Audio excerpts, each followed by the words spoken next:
Welcome to this English edition of the Alchemy podcast that we normally do in the angelic Swedish language. My name is Tommy. Katarina. Peyman. And Katarina and I come from the Alkemiska Akademin and Peyman come from Sacred Knowledge. And today we will do this for the first time in English.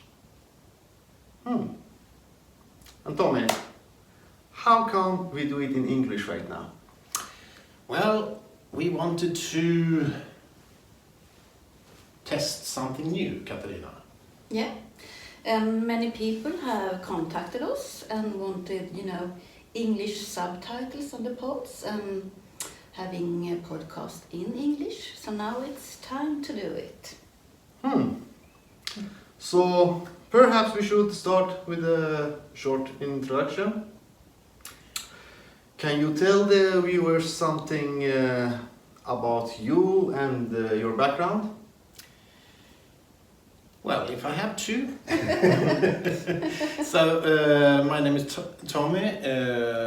I've been working together with Katarina since 2006, running the Swedish Alchemiska Akademin.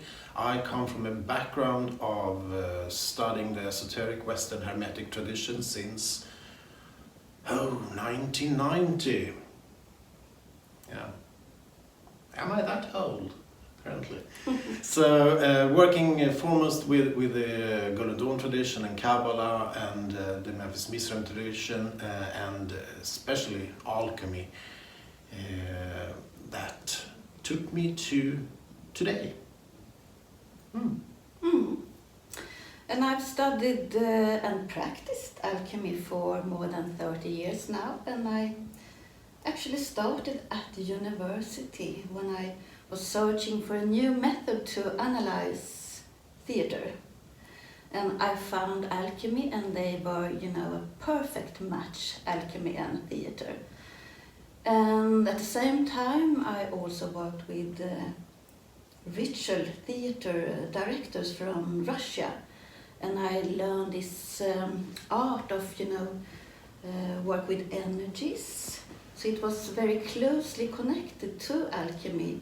So then I fused them together, alchemy and theater, and started the alchemical theater and also had courses in it. And when this, spark, this creative spark awakened really, then I continued and I also started writing my first fiction novel, The Red Longing of the Alchemist.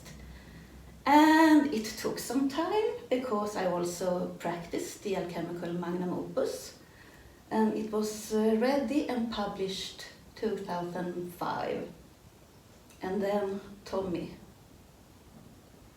I got my hands on a book since I was working in Stockholm's biggest esoteric bookshop at the time, and I was perplexed that a book about alchemy written by a woman that I had never heard about was published. So I quite immediately decided to contact her, but during the time I was just looking through the book and realizing that this is someone who doesn't only approach alchemy from a theoretical or novel perspective, but it showed quite clearly that it was practice that lay behind it.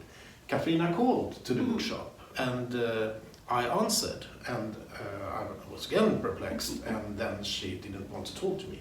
She wanted to talk to my co-worker, and eventually I think the next day I sent you an email, and then we decided to meet and had a good 3-hour lunch meeting talking about alchemy and agreeing upon the one important concept that we wanted to spread alchemy to the world.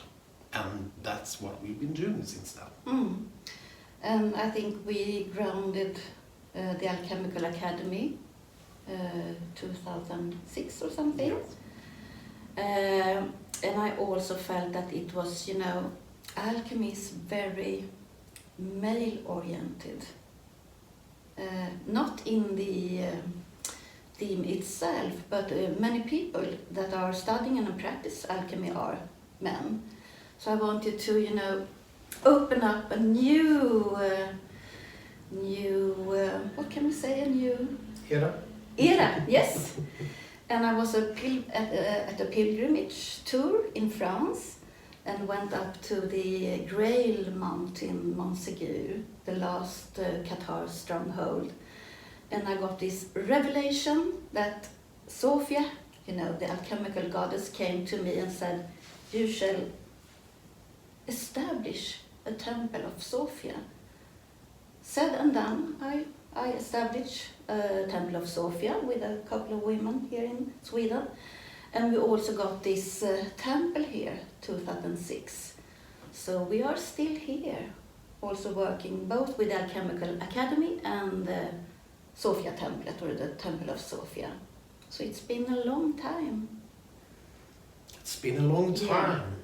And finally we decided to do something in English after having had workshops and educations and trips around Europe, especially, etc., in the angelic language of Swedish, but we're trying to expand to follow the motto of more alchemy for the people. Alchemy. All our Swedish episodes of this podcast relate to and explore alchemy and the esoteric tradition in various ways. How would you define alchemy? Well, that's an easy question to start off with. Well, I think we tried to define alchemy in our book, and it took 656 pages for a short definition. But alchemy is, in essence, is the art of refinement. It's the art of separating basic principles, purifying them, and reintegrating them to make a bigger wholeness. And you can work with different prima materias or prime matters. And we have done a lot of work with herbs, and you can also work with metals. But we realize that in the human itself, you have everything. And alchemy is a tradition where you combine the outer and the inner and unite them. So we started to practice more and more the human alchemy, and that is also what this book is all about. And by doing that, we certainly didn't rewrite the history of alchemy, because one of the oldest alchemical authors, Zosimus of Panopolis, working in Alexandria in the beginning of our 100 something,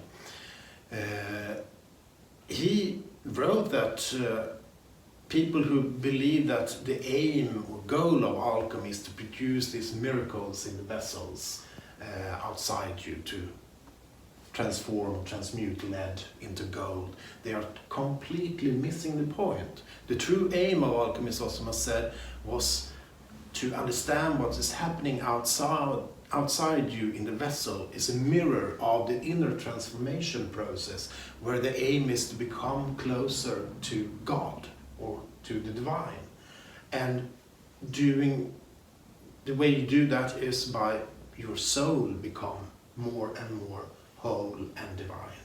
And that was true for Zosimus. That, I would say, is true for us. Why is alchemy important today?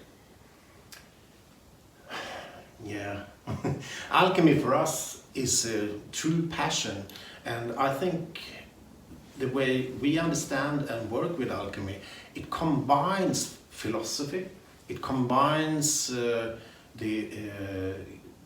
both internal and external practices, it combines magic and Kabbalah, and so much of our world has been influenced by alchemists in the working with the ornaments in the big cathedrals, etc., or in writing and inspired artists. So by studying alchemy, we understand the past in a much more profound way, and really experience that we are continuing a tradition going back to primordial times.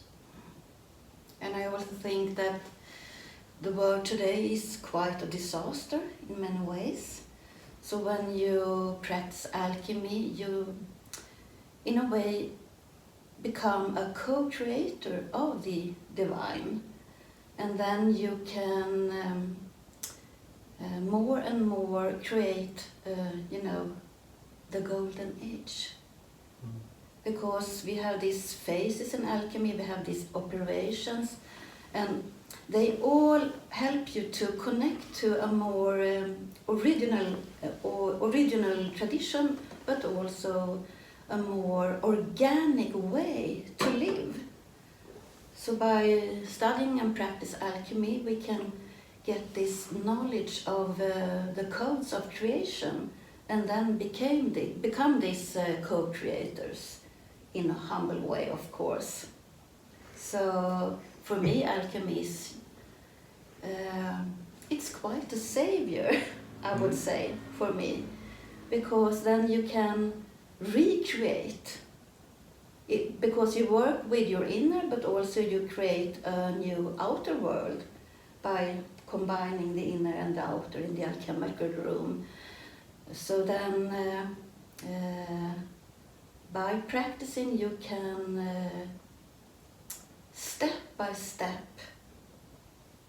coming in contact with this golden divine consciousness and help the divine to establish this new era as well on earth. So, yeah. Wonderful, beautiful stuff.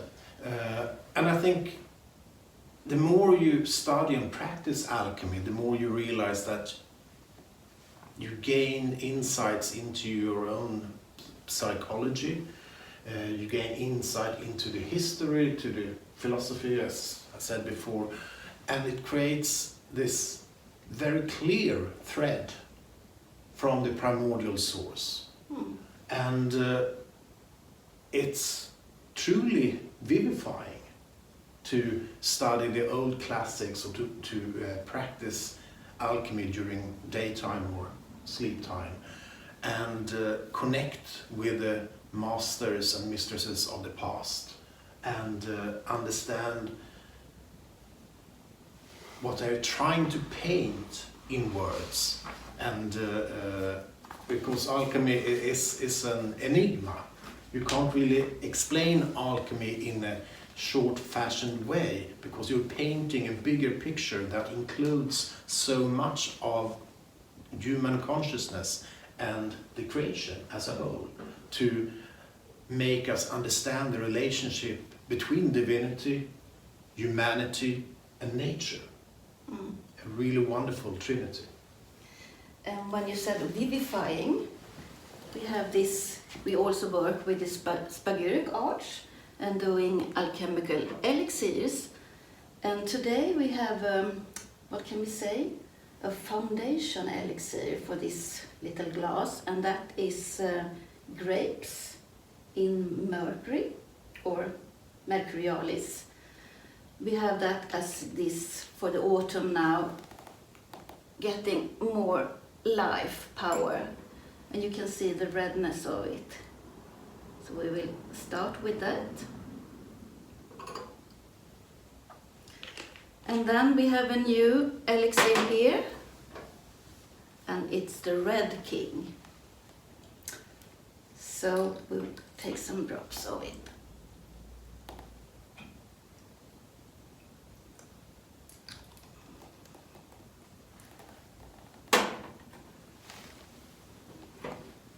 And if we start to sound completely weird, well, then you know the reason. So, cheers. Cheers.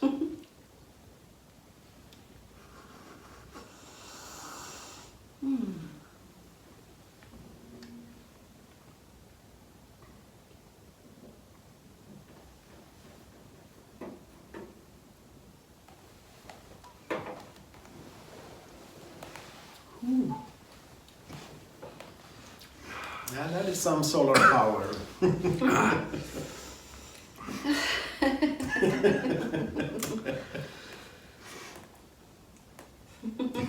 And usually, for the English audience, we always have an elixir, at least one, during each episode. And what always happens is that payment gets silent. For a while. or falling down.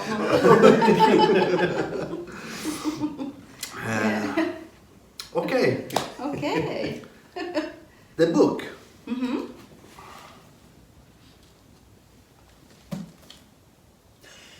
Yeah, the book. Yeah. So, when we met, we started to have this, as you said, these workshops and one-year education and travels all around Europe. But we also started to write this Alchemy, the divine work, and it took some 12 years, I think, in Swedish. 11 years. 11 years, okay, it felt a long time anyway. And now it's been translated into English, and it was published 1 year ago. Yeah, More or less, exactly. yeah. So, yeah. And you could ask, why do you write a book that takes 11 years? It's a good question, perhaps. Because we early on decided that we would only write things that we ourselves had experienced. And since I came from the background of initiatic orders, and Katarina came from her more background from the university and Jungian theater, we had not a common language of alchemy, which we thought we had.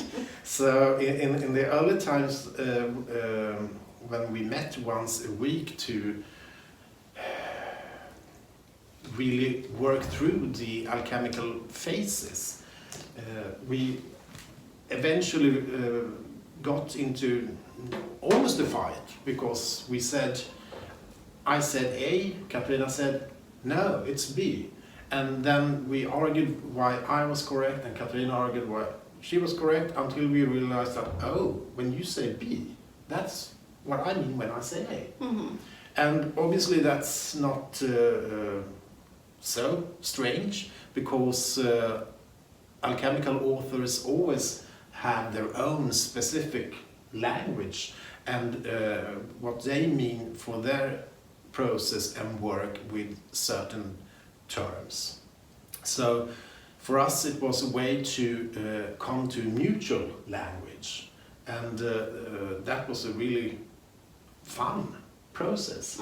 And the book sort of grew from there, and therefore it took many years both for us to establish a common understanding and common language, and also to live through it. That took some time. So the book was actually ready in 2015, and it was sent to we published a limited number of copies, and then we rewrote the whole book and added 150 pages during a 3-year process with the work that we were by then occupied with, which was specifically working with the alchemical stones in a very advanced way.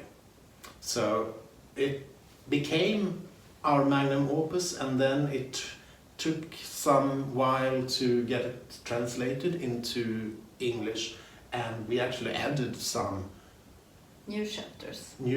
Some 50 pages was added in the English edition, which we realized when we were working through the translation, that certain things we took for granted and that people knew about because we taught it during our educations. But obviously if you're going to have a standalone book, we needed to include that material as well. So that was a fun process again to translate it and see your own words in strange language. Why is titled Alchemy the Divine Work? Because alchemy is The a Divine Work. divine work. And I said it earlier, it's this being the co-creator to the divine. So that is a work as well.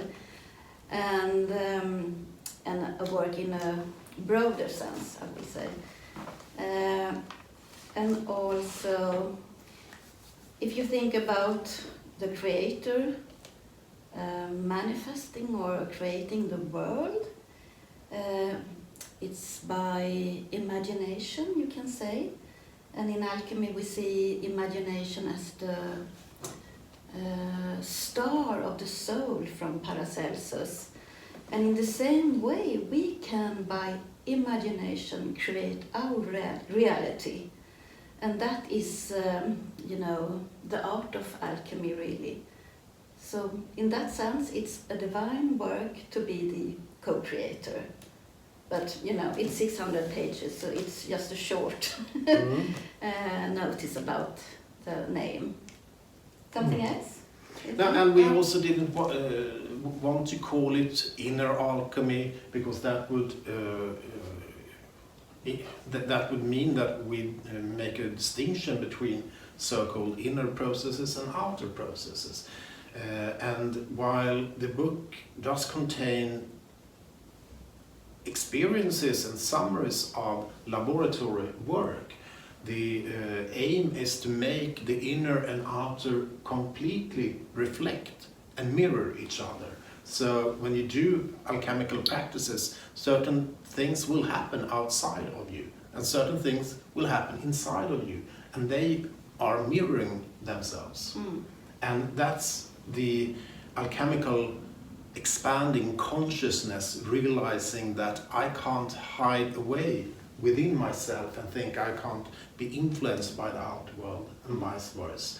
That everything we do is in the one consciousness, in the one divine work, where the inner and outer, or the above and the below, is a reflection of themselves. And then in the beginning we thought of the name, I think it was the Hermetic art or something. Yes. But it was not big enough for this book, we thought, because it's the Hermetic tradition we are working in, but it's more the divine work. But that said, if you are interested in laboratory alchemy, this book does not contain recipes, etc. for that. It contains what happens in the inner processes in the alchemical operations, whether those take place in a vessel outside you or in the vessel within you. And we also describe the alchemical operations based on herbal alchemy, but it's not teaching the course of herbal alchemy. We do that separately and have other coming books in that subject. Indeed. Tommy, when you teach your alchemical 3 years course, we do not study the book from the beginning to the end in a linear form, No. but more in a circle form. Yes. Can you explain why? Yes, I can try to.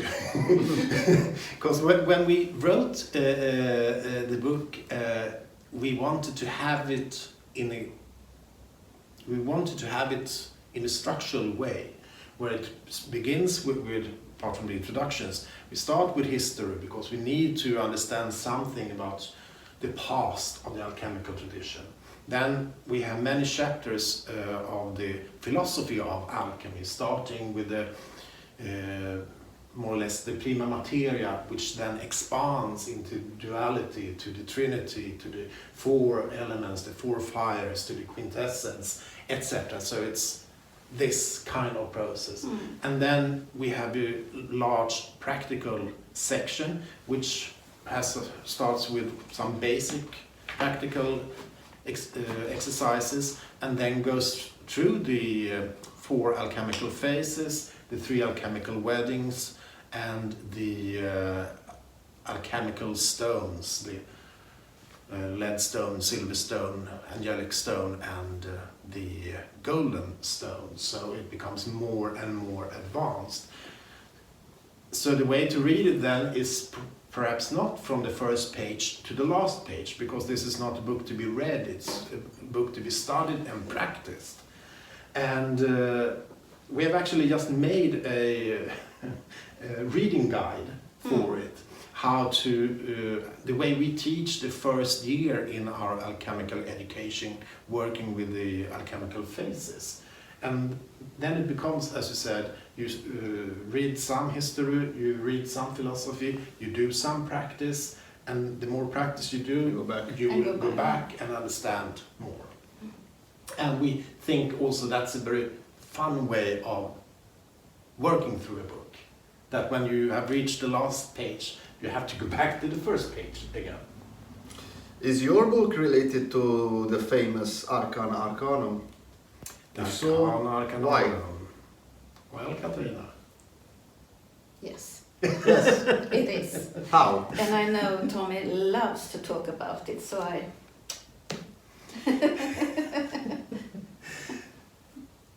Yes. Yes, it is certainly related to the Arcana Arcanorum, which some viewers will know about in various ways. It was one of the important traditions from the 18th century, where magicians and alchemists and mystics were working around Europe. And you have, as they say, different scalas or versions of the Arcana Arcanorum. And in a sense, the whole book, and especially the last 5 chapters, is a deconstruction and refinement of various versions or scalas of the Arcana Arcanorum that Katarina and I have studied and worked and trying to pinpoint exactly what the essence is in the various operations and processes, and then explaining that in a new way, which is not based on initiatic secret traditions where you're not allowed to explain it to people who are not initiated. But we wanted to then, as a deconstruction, we have used countless of different versions of Arcana Arcanorums, and we have elaborated our own version based from those, and more importantly, from our experience and practice. Does this relate to the body of light? Well, that is something Katarina loves to talk about. Yeah, it surely does. And if you say or speak about the goal of alchemy, it's really to create this body of light. And you do it you work with your subtle bodies, and we work with the 7 souls we have in the Egyptian tradition. And the body of light is this eternal consciousness. And when that consciousness is more and more manifest, then you can create the solar or golden body or immortal body. You have different names in different traditions. So alchemy, you can see it as an inner tradition in many religions, the esoteric tradition. We have it in Tantric, Hinduism and Buddhism. We have it in the Taoist tradition. We have it in mystical Christianity. We have it in Sufism. We have it in mystical Judaism, in Kabbalah. And they all have this deep down, profound mystery in how to create this body of light. And especially in alchemy, you want this body of light to be more and more manifest. So that is the immortal body, really. So of course it's, Tommy said about we are teaching these inner traditions, but in a way that the mystery is hiding, or the mystery is skyddar. It's protected. Protecting itself. Because of course this is how to create something that surely anyone would love to do, because then you are this creator of your reality and you are a free soul in the universe.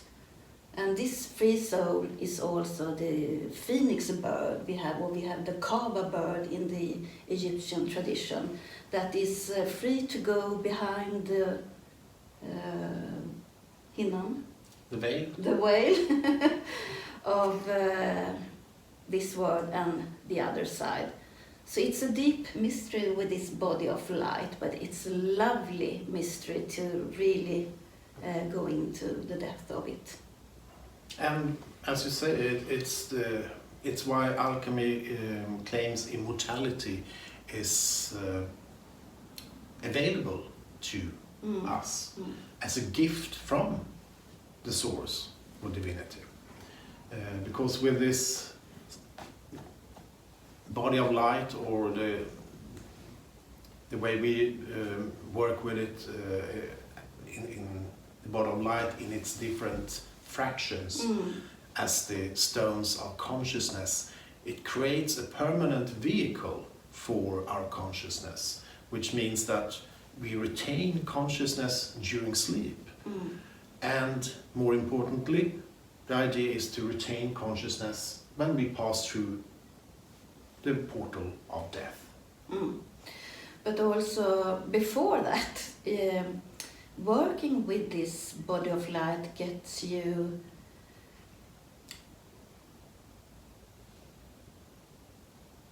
a knowledge how to come in contact with your divine powers. So it's not, you have to do the mortal body and then you are ready. It's a long process, and for every advancement you get more and more of this divine creating spirit consciousness and powers. So it's also very rewarding in that way. It's not just focus on the end result that Tommy mentioned, going through the big whale of when we are dying, but also you are dying every day. You're working with the initiatic dying process, and every process gives you more and more of these hidden powers that everyone has the potentiality to get. So it's a very democratic tradition in that way, because everyone can do it. And by this book we wanted to take this secret tradition out from like in the past, in the Egyptian tradition, it was the priests or the pharaoh that got this knowledge. But now we want everyone to have the possibility to work with this, deep, divine and lovely mysteries with it. And it's, as you can understand from Katarina's words, this is not new age. This is old age. So you can't go to a weekend workshop and believe that you have mastered alchemy. It took us some 35 years of study and practice to achieve this or manifest this book. And that's the way we teach it during our 3-year courses as well. Obviously you can gain insights and understanding during weekend, but it's when you practice it that you yourself can unlock your both hidden faculties or powers, but also unveil the keys that will make you penetrate into the tradition and become eventually a co-creator of the divine. Tommy, I have myself gone through your 3 years course, which is quite extraordinary. And I know several English-speaking readers wonder if you do it in English. Will you? Well, we are certainly getting very much closer to it, because we are working to establish an online course in English, in the English language, and that will hopefully get online soon. In the future? Soon in the future? Soon in the future, where we combine Skype or some kind of live meetings with the students, and then have recorded lectures as well, and recorded imaginations, and more importantly the work each student had to perform and do and unveil. But we will have soon, in the beginning of November, we will go to outside New York, the Hudson Valley, and together with Damien and Derek and all the lovely people there, we will have a retreat, and the theme is excellent. It's just the body of light, so we are looking much forward to it, and you can participate on place and online. So okay, so forget everything I said before about you can't work just one weekend and understand everything. We'll try our best to unveil mysteries around the body of light, not so people will be able to master it immediately, but we will try to provide keys so people can then go back home and continue that work and dwell into the mysteries of alchemy. Will there be more English episodes? Well, hopefully. And we also think we will have some episodes where we do some talking, but also do some exercises and operations and imaginations. So that's probably, our hope, ambition at least. So please send a message if you want more episodes, then we will take time to create that also. So this is just vad heter det? Beginning and a little flimrande start. Shattering start of the English podcast. So shivering, that's the word, yeah.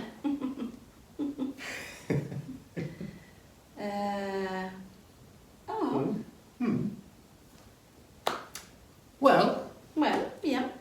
We hope to see you then in the future, and wish you a wonderful day, and just